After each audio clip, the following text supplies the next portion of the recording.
ठीक, very good. ऐसे ही paper आते रहेंगे, तुम लोग फेल और पास होते रहोगे। जो पास हो गए निपट गए, जो फेल हो गए वो अगले पेपर के लिए पूरी ताकत के साथ अपनी कमियों को दूर करो, फिर अगला पेपर आएगा।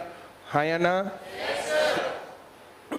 कुछ लोग, उनका काम हमेशा नेगेटिविटी ढूंढना है कि 13,000 लोग लगाने, 13 लाख से ज्यादा लोगों ने फॉर्म भर रखे थे, मतलब 100 बच्चों पे से एक बच्चा पेपर में पास होगा।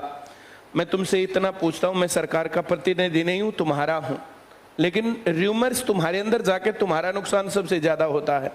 13 लाख लोगों में से लगभग 5-6 लाख तो पेपर देने ही नहीं गए।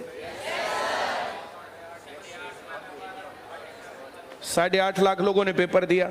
8.5 लाख लोगों में से 5-6 लाख ऐसे भी होंगे जिन्होंने कभी भी किताब उठा के ही नहीं देखी। अब बेरोजगार गिनने को गिन लो, फार्म भरने से बेरोजगारी अगर गिनी जाती तो गिन लो।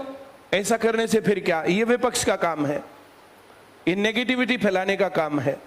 मेरा फिर सवाल ये है कि जिसने रेगुलर सही ढंग से पढ़ा वो कौन रह गया अब? और अगर चूक है, अगर कोई कमी है, अगर बहुत ज्यादा बैकग्राउंड कमजोर है तो 1-2 साल पढ़ना पड़ेगा। फिर इस बात को, अपनी कमी को एक्सेप्ट करना चाहिए कि हम ज्यादा बैकग्राउंड से कमजोर है, थोड़ा सा ज्यादा टाइम लगेगा। अब ये लगातार कंटिन्यूअस गारंटी बैच, पेपर, लगातार सारी क्लासेस, जो क्लासेस में बातें बताई जाती है वे बातें सुनना, यही तरीका नौकरी लगने का। कुछ और हो तो बताओ। मैं तुम्हें एक घटना और बताता हूं, 2010 की घटना है। एचटेट लागू हुआ था पहली बार, कांग्रेस की गवर्नमेंट थी तब। एचटेट तो मैंने ऐसे ही कहा था, तब क्लास छोटी होती थी, बच्चे कम होते थे। मैंने सबको कहा था कि सभी लोग ध्यान से पेपर करना, ये करना वो करना, लेकिन सबके घर वाले महान आदमी होते हैं। जितना सत्यानाश घर वाले बच्चों का करते हैं उतना कोई नहीं करता। सबसे बड़ा सत्यानाश करते हैं घर वाले बच्चों का। दूसरे नंबर पर टीचर्स करते हैं। जब सही बातें नहीं बताएंगे तो बच्चा गलत ट्रैक पकड़ेगा ही पकड़ेगा। तो क्लास में कुछ लोग मेरे पास आए, जैसे तुम लोग अब प्यार करते हो वैसे ही तब भी करते थे प्यार, बच्चे बहुत ज्यादा प्यार करते थे तब भी। आकर के, सर हमारे घर वाले हमारे पीछे पड़े हुए हैं, ये कह रहे हैं कि पेपर को खाली छोड़ के आना है। मैंने कहा तुम बोलना कि हमें सब कुछ आता है और जो सवाल हमें आते हैं उसको भर देंगे, क्या दिक्कत है? बोला नहीं, एक बार बोल दिया ना, नहीं करना, ये नहीं करना, वो नहीं करना। तो 2 पेपर थे, एक जेबीटी का, एक बीएड का, टीजीटी के लिए, एक पीआरटी के लिए। फिर भी बहुत सारे लोगों ने मेरी मानी। मैंने कहा घर कहना कि हाँ खाली छोड़ाएंगे, वहां भराना। घर वाले आकर के खाली छोड़ाए ना, हाँ छोड़ाए खाली। मैं जो कह रहा हूं समझ में आ रहा है? तो घर वाले कौन सा वहां साथ बैठे थे। कुछ लोगों ने मां एक भर देना, एक खाली छोड़ देना।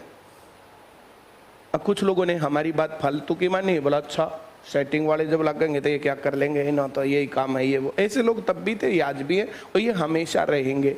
ये भारत में कभी से थे, कभी तक रहेंगे। उनका काम हमेशा ही नेगेटिव रहना है। वो पैदा ही बेचारे इसलिए होते हैं, दुखी रहने के लिए। क्वेश्चन मार्क 24 घंटे ऐसे मुंह रखेंगे, तो उनका क्या इलाज है? फिर रिजल्ट आया, जिन लोगों ने दोनों पेपर भर रखे थे तो दोनों पास, जिन लोगों ने एक भर दिया एक खाली छोड़ दिया तो जो भरा हुआ था वो पास, और जिन्होंने दोनों खाली छोड़ दिया बोला जी हमारी गेल बड़ा धोखा हो गया जी, मारे घर के मानने ना जी। अब फिर वही पेपर के बाद में फिर कह रहा हूं, ये 8 लाख 10 लाख 12 लाख की बात उड़ाने वाले लोग, बोला मैंने भी सुना है। मैंने किससे सुना? बोला वो कह रहा था। ऐसे कहने को तो कुछ भी कह दो, ये इस तो कह देगा मैं जानता हूं 5 लोगों को, 5 तवे लाग रहे हैं। अब कौन 5 है, क्या सबूत है इस बात का? ये तो पक्का मानेगा ना, ये इस तो बताओगा और कंफर्मेशन डालेगा भाई साहब ये खाम खाई की कहने की बात है, लगने वाले तो लग लिए। हाँ या ना? फिर ये जो बच्चे बहुत गरीब गरीब लग के यहां तक आते हैं वे कौन है? तो मनोहर लाल सरकार का, मुख्यमंत्री का इस मसले के ऊपर तो 100% नंबर मैं तो देता हूं कि फेयर सिलेक्शंस हैं। बाकी तुम लोग जो भी फील करते हो तो तुम्हारे सामने बात कर रहा हूं, आगे पीछे ही घटना नहीं है।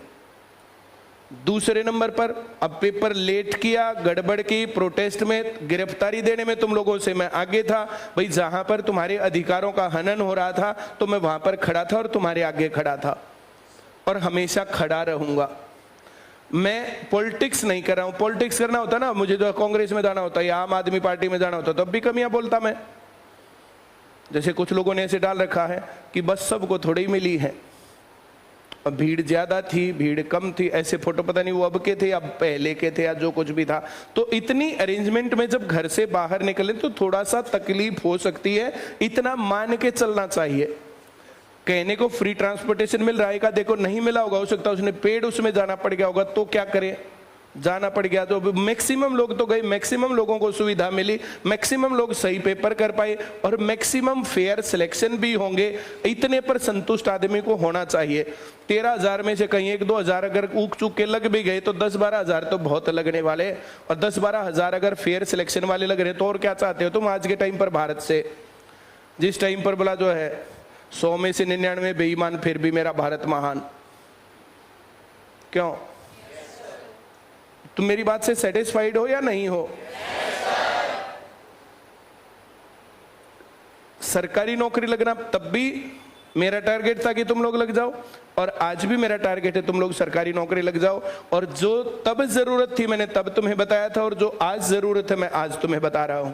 अच्छे तरीके से पूरी ताकत लगा दो। जिसका इस पेपर में कमजोरी रह गई है तो उनको दिल्ली पुलिस का पेपर मिलेगा, और कमी रह गई तो सीईटी का पेपर होना है। अभी हरियाणा पुलिस का पेपर फिर आना है, और जनवरी या फरवरी में अगर सरकार के कहीं हाथ पैर लग गए तो सीईटी फिर से होगा लोकसभा के चुनाव से पहले।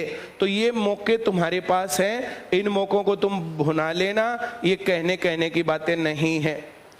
और जो लोग ये कहने वाले ना, नेगेटिव कहने वाले, ये आखिरी पेपर है इसके बाद कुछ नहीं होगा, तो ये बातें सुनते हुए मुझे तो 23 साल हो गए।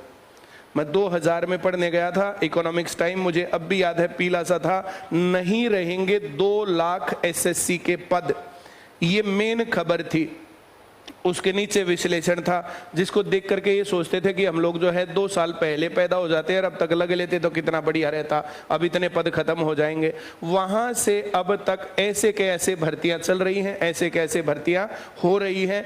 जब तक भारत देश है तब तक भारत सरकार है, और जब तक भारत सरकार है तब तक कर्मचारियों की जरूरत है। कहीं घटते हैं कहीं बढ़ते हैं। पोस्ट ऑफिस का काम अब थोड़ा सा कम हो गया पहले के बजाय, लेकिन पटवारियों का काम बढ़ गया, पुलिस का काम बढ़ गया, फोर्स का काम बढ़ गया। पहले भारत में कम फोर्स थी, अब ज्यादा फोर्स है। पहले कम पुलिस थी, अब ज्यादा पुलिस है। पहले 1 थाना होता था, फिर 2 थाने होते थे, अब जो पता नहीं 25 थाने होंगे सोनीपत में। तो पुलिस वालों की संख्या बढ़ी है, नंबर ऑफ पुलिस लाइंस बढ़ी है। तो इस तरीके से अगर कहीं घट रहा है मामला तो कहीं बढ़ भी रहा है। मैं जो कह रहा हूं समझ में आ रहा है? तो नेगेटिव नहीं रहना, पॉजिटिव रहना है। सरकार ऐसे ही चलेगी, भर्तियां ऐसे ही चलेंगी, नौकरियां ऐसे ही लगेंगी। एक आधी बार उक चुक भी हो सकती है, जैसे केंद्रीय विद्यालय में अब की बार बिल्कुल फेयर सिलेक्शन नहीं है, पेपर बहुत बड़े पैमाने पर लीक था। उस बात को भी मैंने ऊपर तक पहुंचाया था, सरकार ने नहीं मानी थी। मैं उसकी तारीफ थोड़ी कर रहा हूं। सरकार को डूब मरना चाहिए। टीचर्स भी अगर जो है गड़बड़ तरीके से लग रहे हैं, टीचर्स के पेपर लीक हो रहे हैं, तो फिर क्या एजुकेशन क्वालिटी मेंटेन करेंगे? इस बात को इसी भाषा में उनके सामने ही बोलता हूं मैं। और ये वीडियो ये यहाँ नहीं चलती है, यहाँ से बाहर भी जाती है, हर जगह पर चलती है। ये बिल्कुल जो है वहां पर गड़बड़ का पार्ट है। जहां सही है वो सही बोलो, और जो गलत है गलत बोलो। एक ईमानदार आदमी यही होता है, या नहीं? चलिए पढ़ाई चालू करते हैं। अब मैथ के ऊपर जो चैप्टर्स अभी हमने कुछ किए थे और कुछ आगे करने हैं वो मैं डिस्कस करूंगा। वैसे ही सभी टीचर्स इसी फ्रेम में डिस्कस करेंगे, और तुम लोगों को सभी टीचर्स के सामने बता रहा हूं। अब मेन फोकस मैथ पर, दूसरा रीजनिंग पर, और तीसरा जीके पर। इंग्लिश और हिंदी की क्लास हम एक आधी लगाते रहेंगे ताकि तुम भूल ना जाओ दिल्ली पुलिस के पेपर तक। ठीक, थैंक यू वेरी मच।